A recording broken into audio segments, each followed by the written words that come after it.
Killed, an off-duty officer was beaten up, and now months later, police say they have arrested several people tied to the Hells Angels. The Hells Angels are known to be fiercely protective of their image and have set rules to ensure each member knows their place and behaves accordingly. But some rules are so shocking they put other motorcycle club charters to shame. Here are 8 outrageously strict rules everyone must follow. Number 1. All members must stick to the dress code. Motorcycle clubs stand out from each other because of their unique dress code and insignia. This is why all members must display the Hells Angels logo and Death Head's winged skull symbol on their vests and jackets almost everywhere they go. This works in 2 ways. One is that every Hells Angels is instantly recognizable by other members, no matter which chapter they belong to. Secondly, the dress acts as a constant reminder that members must obey all the club's rules everywhere, all the time. And the fact that their specific dress code keeps enemies at bay, thanks to the club's notoriety, is always a bonus. Would you believe that members are willing to fight to the death for their club and the symbols that represent it? Now you can imagine what fate awaits someone who is caught wearing the Hells Angels patch without being a member. The next rule has gotten many members into trouble with the law, but that doesn't stop them from following it. Number 2. Members must always have each other's backs. The Hells Angels are feared by their enemies because they are always ready for a fight, no matter who initiates it.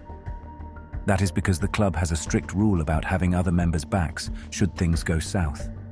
A former Hells Angels president, George Christie, learned about the rule even before he became a member. Here's how. In 1976, when he was just a prospect for the Los Angeles chapter, a non-member with a foul temper pissed off the club president, known as Old Man John. To settle the score, John beat up the other guy and threatened to cut off the man's throat with his knife. That's when he looked up at Christie. Can you guess why? When John saw that Christie was ready to join his fight without caring about the bloody consequences, the president was satisfied with the recruit. Ultimately, John cut off the imposter's jacket and threw him out of the bar. The next rule keeps infiltrators at bay and the law enforcement agencies guessing. Number 3. A mandatory code of silence.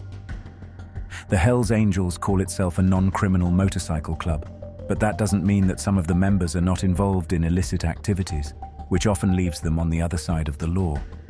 Despite the illegal transgressions of some members, others are strictly prohibited from discussing their business in club meetings. This helps protect the club's security from spies who may have silently infiltrated the ranks. According to members of the Hells Angels, law enforcement agencies label the club as criminal because it's easier to place blame on an entire organization than on individuals.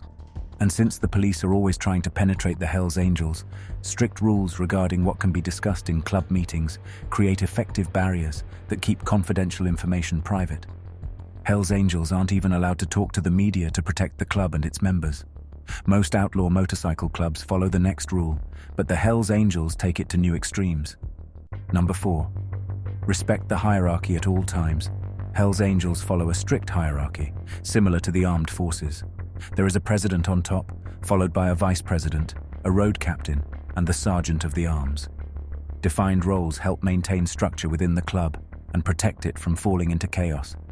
The club's hierarchy must be respected and followed at all times by every member, even when they're on the road.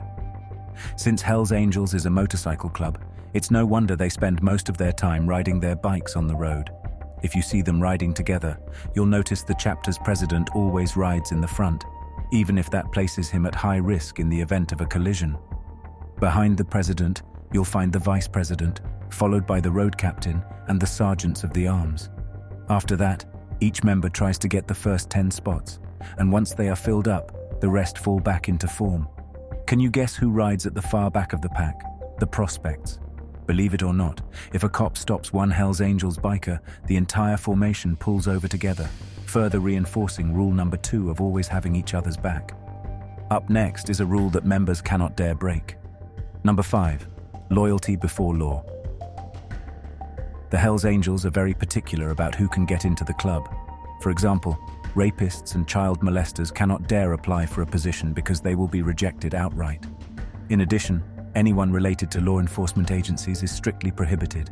So, if you're trying to become a cop or prison guard, you can wave goodbye to any dream of becoming a Hells Angels member. Can you believe that even applying for a job makes the member unworthy of wearing the club patch? Why do you think the Hells Angels follow this rule so fiercely? It is probably because Hells Angels' involvement with criminal activities is known to all, and since loyalty means everything, members will never accept someone who has taken an oath to uphold the law and bring offenders to justice.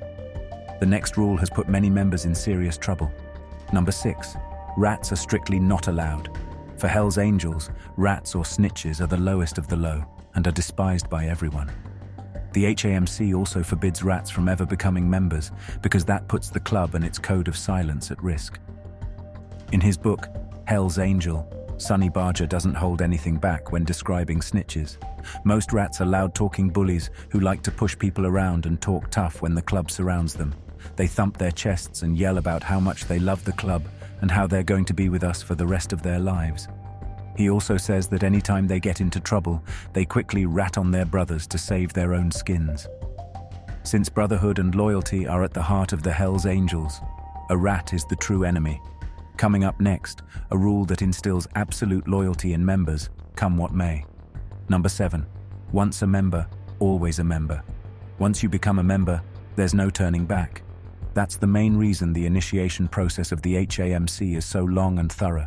It keeps non-serious members away from the club and attracts only the ones who are in for the long haul. Hells Angels do not retire from the club, but remain members till their last breath. There was a time when cops used to mock the bikers for their mile-long funeral processions, but it has now become a common practice almost everywhere. However, there are instances when members have to step away or are forced to leave the club. From getting in trouble with the law to breaking the club's rules, expulsion is common in Hells Angels. But the worst fate is having their Hells Angels themes tattoos burned off. After resigning, many members have been forced to return anything with the Hells Angels name or death head insignia. The retirement of George Christie is an excellent example since he thought he was leaving on good terms, only to find out a few weeks later that he could no longer contact anyone he considered his brother in the club. What do you think went wrong with his resignation? The next rule will not sit well with people who believe in equal rights, so get ready to be shocked. Number 8. Only men can become members.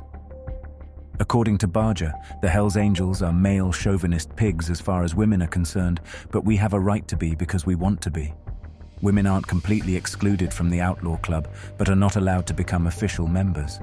For example, wives and girlfriends of members, also called old ladies, can join their partners at the clubhouse and the road, but their involvement is restricted in club affairs. They aren't allowed to attend meetings either. But surprisingly, the Hells Angels depend on women in key positions to gather intelligence on law enforcement agencies and rival gangs. This information helps the organization respond to external threats effectively and swiftly. Would you believe the club has female spies, even in the military? We've reached the end of our video. Tell us which Hells Angels rule is the most shocking in the comments section below. Remember to like the video, subscribe to our channel, and press the notification bell for more insane facts about Hells Angels.